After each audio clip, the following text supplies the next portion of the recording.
कक्षा 10 वाच्य। वाच्य क्या है? वाच्य का शाब्दिक अर्थ है बोलने का विषय। क्वेश्चन देखिए, प्रश्न, वाच्य किसे कहते हैं? वाच्य उस रूप रचना को कहते हैं जिससे पता चलता है कि क्रिया को मुख्य रूप से चलाने वाला कर्ता है या कर्म, ठीक है ना, है अथवा या भाव है। आगे प्रश्न है, हिंदी में वाच्य कितने प्रकार के होते हैं? हिंदी में वाच्य 3 प्रकार के होते हैं, कृतवाच्य, कर्मवाच्य और भाववाच्य। अब देखिए कृतवाच्य क्या है। कृतवाच्य का उदाहरण सहित परिचय दीजिए। जिस वाक्य में क्रिया के लिंग और वचन कर्ता के अनुसार होते हैं वहाँ कृतवाच्य होता है।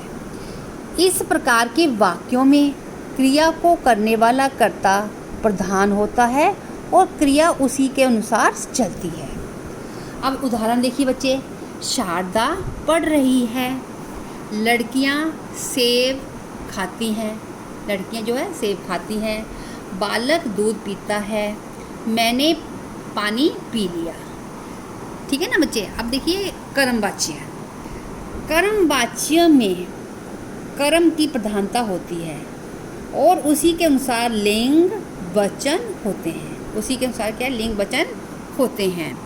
उदाहरण देखिए, मोहन द्वारा पत्र लिखा जाता है, मोहन से चिट्ठी लिखी जाती है, गीता द्वारा पुस्तक पढ़ी जाती है, मुझसे दूध पिया जाता है।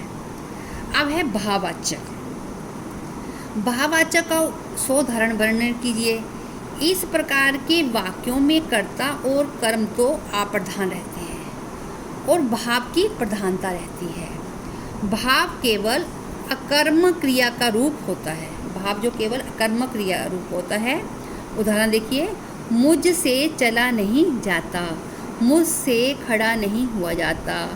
इन्हें और अधिक विस्तार पूर्वक समझने का प्रयास करेंगे, ठीक है ना। ये तो हमने उनकी डेफिनेशन बताई, अब इनको मुख्य रूप से करेंगे। देखिए कृतवाच्य। कृतवाच्य में देखिए क्रिया अकर्मक क्रिया भी होती है और सकर्मक क्रिया भी होती है। कृतवाच्य के अंदर अकर्मक क्रिया भी होती है और सकर्मक क्रिया भी होती है। इसमें कर्ता की प्रधानता रहती है, अर्थात क्रिया का प्रधान व सीमा संबंध कर्ता से होता है। इसमें लिंग एवं वचन कर्ता के अनुसार होते हैं, यथा मैं रामायण पढ़ता हूँ। अब इस वाक्य में मैं कर्ता है, कर्ता की प्रधानता है, अतः पढ़ता हूँ कृतवाच्य है और इस तरह का प्रयोग कर्तृ प्रयोग है। जैसे पिताजी आ रहे हैं, माताजी सो रही हैं, ये अकर्मक है। मजदूर काम कर रहे हैं, इसमें कर्ता भी है, कर्म भी है और क्रिया भी है। मोहन ने पुस्तक पढ़ी, मोहन इसमें कर्ता है, कर्म है और क्रिया है। अब कृतवाच्य में कर्म क्रिया भी होती है और अकर्म क्रिया भी होती है। अब बच्चे जो कृतवाच्य है, कृतवाच्य में केवल कर्म क्रिया ही होती है। कृतवाच्य में क्या है? केवल कर्म क्रिया ही होती है। इसमें कर्म की प्रधानता रहती है, इसमें कर्म की प्रधानता रहती है, अर्थात कर्म कर्ता की स्थिति में होता है। जो कर्म है कर्ता की स्थिति में होता है और क्रिया का रूप कर्म के अनुसार होता है। इसमें कर्म के लिंग, पुरुष और वचन अनुसार ही क्रिया का रूप परिवर्तित होता है। यथा रामायण मेरे द्वारा पढ़ी जाती है या रामायण मेरे द्वारा पढ़ी गई। इस वाक्य में रामायण कर्म कर्ता की स्थिति में है, उसकी प्रधानता है, कर्म के प्रधान होने से कर्मवाच्य है। यहाँ पर क्रिया का रूप जो है कर्म रामायण के लिए लिंग, वचन एवं पुरुष के अनुसार परिवर्तित हुआ है, अतः ये कर्माणी प्रयोग है। अब देखिए जो कर्मवाच्य होता है, कर्मवाच्य में हमें तृतीय विभक्ति का प्रयोग करते हैं। तृतीय जो कारक होता है ना, कर्ता ने कर्म को करण से, देखे ना, कर्ता के बाद से अथवा द्वारा या के द्वारा का प्रयोग किया जाता है। दिवाली अक्टूबर या नवंबर में मनाई जाती है, यहाँ पे इसमें कर्ता का लोप है। आपका काम कर दिया गया, इसमें भी कर्ता का लोप है। इसमें प्रेमचंद द्वारा यह उपन्यास पढ़ा गया, इसमें कर्ता भी है, ठीक है ना, कर्म भी है ना। तो क्या प्रेमचंद द्वारा यह उपन्यास पढ़ा गया, यह मेज मोहन से टूट गई, इसमें कर्ता भी है और कर्म भी है। अब देखिए यहाँ उल्लेखनीय कि कर्म में कर्ता का लोप है अथवा कर्ता के साथ द्वारा या से को जोड़ा जाता है। इस कारण कर्ता का गौण भी हो जाता है। दूसरी बात, इसमें सकर्मक क्रियाएं प्रयुक्त होती हैं, इसमें केवल क्या है, सकर्मक क्रियाएं ही प्रयुक्त होती हैं। अब कर्मवाच्य रचना के अंतर्गत असमर्थता सूचक वाक्य भी आते हैं, किंतु इसमें द्वारा के स्थान पर प्राय से प्रसर्ग का भी प्रयोग होता है, इसमें भी सकर्मक क्रिया प्रयुक्त होती है। यह वाक्य केवल निषेधात्मक रूप में प्रयुक्त होते हैं और कर्ता की असमर्थता सूचित करते हैं, जैसे मुझसे यह दरवाज़ा नहीं खोला जाता, मोहन से भोजन नहीं किया जाता। हिंदी में क्रिया का एक रूप ऐसा भी है जो कर्मवाच्य की तरह प्रयुक्त होता है, वह है सकर्मक क्रिया से बना इसका अकर्मक रूप, जिसे व्युत्पन्न अकर्मक कहते हैं। जैसे दरवाज़ा खुल गया, है ना, खोलना या खुलना, खोलना या खुलना। टूट गया का होता है तोड़ना या टूटना। पक गया का होता है पकना या पकाना या पकना।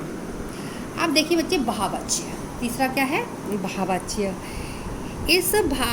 इसमें भाव यानी क्रिया के अर्थ की प्रमुखता होती है, कर्ता अथवा कर्म की नहीं। इसमें मुख्य रूप से अकर्मक क्रिया का ही प्रयोग होता है। प्राय जो है निषेधात्मक वाक्य होते हैं, इसमें निषेधात्मक बात होते हैं, भाववाच्य कहलाते हैं। इसमें क्रिया सदा पुल्लिंग, अब ये याद रखने वाली बात है बच्चे, भाववाच्य में जो है क्रिया सदा जो है पुल्लिंग, एक वचन और अन्य पुरुष में होती है। ये तीन बातें आपको याद रखनी है, जो क्रिया है पुल्लिंग में, एक वचन में और अन्य पुरुष में होती है। अब मुझसे सोया नहीं जाता, बिमला से खाया नहीं जाता, है ना। इन उपयुक्त वाक्यों में सोया नहीं जाता और खाया नहीं जाता क्रियाओं का भाव ही प्रयुक्त है, क्रिया स्वतंत्र है, अतः यह भाववाच्य है। इस तरह का प्रयोग भावे प्रयोग है। अब टिप्पणी देखिए, भावे प्रयोग में कृतवाच्य की कर्मक क्रियाएं, अब उनके कर्ता कर्म दोनों विभक्ति युक्त है, तब भाववाच्य की सब क्रियाएं भावे प्रयोगों के अंतर्गत आती है। अब वस्तुतः अकर्मक क्रिया का कर्मवाच्य ही भाववाच्य है, जैसे अब चला जाए, थोड़ी देर सो लिया जाए, मुझसे चला नहीं जाता, ठीक है ना। अब देखिए इनका प्रयोग स्थल, वाच्य के प्रयोग स्थल। अब कर्मवाच्य के प्रयोग स्थल देखिए। अब कर्मवाच्य में अधिकार तथा घमंड जताने के लिए, जब कर्ता अज्ञात हो, जब मन्योडर भेद, है ना, जैसे जब कर्ता सरकार हो, सभा हो आदि। कार्यालयी कानूनी भाषा में आवश्यकता दर्शाने के लिए, ठीक है ना। 5 तरह के हैं अधिकार, जब कर्ता अज्ञात हो, जब कर्ता सरकार अथवा सभा हो, या कार्यालयी कानून भाषा या आवश्यकता दर्शाने के लिए। अब भाववाच्य का जो प्रयोग स्थल है बहुधा निषेधार्थ असमर्थता का भाव दर्शाने में होता है, असमर्थता का भाव दर्शाने का होता है, ठीक है ना। अब देखिए हम अभी मुख्य बातें कौन सी याद रखनी है, वाच्य संबंधी स्मरणीय बातें। कृतवाच्य में अकर्म सकर्म दोनों प्रकार की क्रियाओं का प्रयोग होता है, दोनों प्रकार की क्रियाओं का प्रयोग होता है। कर्मवाच्य में क्रिया सदैव, है ना, कर्मवाच्य में क्रिया सदैव सकर्मक होती है। भाववाच्य क्रिया सदा अन्य पुरुष पुल्लिंग एक वचन में रहती है। कर्मवाच्य में कर्ता से अथवा द्वारा का प्रयोग किया जाता है और भाववाच्य में से का प्रयोग किया जाता है। कर्मवाच्य तथा भाववाच्य में निषेधात्मक वाक्यों में जहाँ कर्ता ने का प्रयोग होता है, वहाँ एक अन्य असमर्थता सूचक अर्थ की भी अभिव्यक्ति होती है, जैसे मुझसे चाय नहीं पी जाती, पिताजी से पैदल नहीं चला जाता। कृतवाच्य के निषेधात्मक वाक्यों को कर्मवाच्य और भाववाच्य दोनों में रूपांतरित किया जा सकता है। ठीक है ना। आकृतवाच्य में कौन कौन से आते हैं? कर्मवाच्य और भाववाच्य। कि वाक्यों में कई बार कर्ता का लोप किया जाता है, जैसे पेड़ नहीं लगाया जा रहा, मिठाई नहीं बन रही है। ठीक है ना। आगे वाच्य परिवर्तन क्या है? वाच्य परिवर्तन। वाच्य परिवर्तन क्या है? कृतवाच्य से हमने यह कर्मवाच्य बनाने हैं। कर्मवाच्य में कर्ता का स्थान गौण होता है। यह गौणता दो प्रकार की होती है। से के द्वारा आदि लगाकर व्यक्त किया जाता है, कर्ता का लोप कर दिया जाता है, जैसे पतंग उड़ रही है। ठीक है ना। आगे है, इसमें पतंग उड़ाने वाला का उल्लेख नहीं है। पतंग उड़ाने वाले का उल्लेख नहीं है। कर्मवाच्य बनाते समय संयोजी क्रिया जाना का प्रयोग है ना, पुरुष लिंग वचन के अनुसार किया जाता है। दूध पिया जा रहा है। कृतवाच्य की मुख्य क्रिया को सामान्य भूतकाल में परिवर्तित किया जाता है। भूतकाल में परिवर्तित किया जाता है। यदि कर्म के साथ कोई विभक्ति चिन्ह प्रसर्ग लगा हो तो उसे हटा दिया जाता है। उदाहरण के लिए देखिए, अब एक कृतवाच्य से हमें कर्मवाच्य बनाना है। रमेश पुस्तक पढ़ता है। रमेश के द्वारा पुस्तक पढ़ी जाती है। राष्ट्रपति ने इस भक्त का उद्घाटन किया। राष्ट्रपति ने इस भवन का उद्घाटन किया। राष्ट्रपति द्वारा इस भवन का उद्घाटन किया गया। नवीन खाना खाएगा। नवीन के द्वारा खाना खाया जाएगा। मजदूर पेड़ सींचेंगे। मजदूरों द्वारा पेड़ सींचे जाएंगे। माली पौधों को पानी देगा। माली द्वारा पौधों को पानी दिया जाएगा। तुलसीदास ने रामचरितमानस की रचना की। तुलसीदास द्वारा रामचरितमानस की रचना की गई।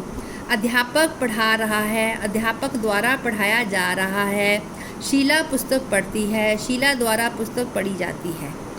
अब बच्चे देखिए, कृतवाच्य से हमें भाववाच्य में परिवर्तन करना है। भाववाच्य में कर्म होता ही नहीं है। भाववाच्य में कर्म होता ही नहीं है। मूल कर्ता की दो स्थितियाँ होती है। से लगता है ना, ठीक है ना। और क्या, अब मुझसे चल नहीं जा, जैसे क्रिया धातु लगी है, चल पढ़ हंस, है ना, तो उसका क्या, हंसा, चला, रोया, सोया नहीं जाता है, उसका उल्लेख ही नहीं होता। जैसे मुझसे चला नहीं जाता। भाववाच्य में एक वचन पुल्लिंग अकर्मक तथा अन्य पुरुष होता है। जैसे कृतवचन है, हम इतना भार नहीं सह सकते। हमसे इतना भार नहीं सहा जाता। मैं खड़ा नहीं हो सकता। मुझसे खड़ा नहीं हुआ जाता। मैं इस गर्मी में नहीं सो सकता। मुझसे इस गर्मी में नहीं सोया जाता। वह बैठ नहीं सकता। उससे बैठा नहीं जाता। तुम पढ़ नहीं सकते। तुमसे पढ़ा नहीं जाता। धन्यवाद बच्चों।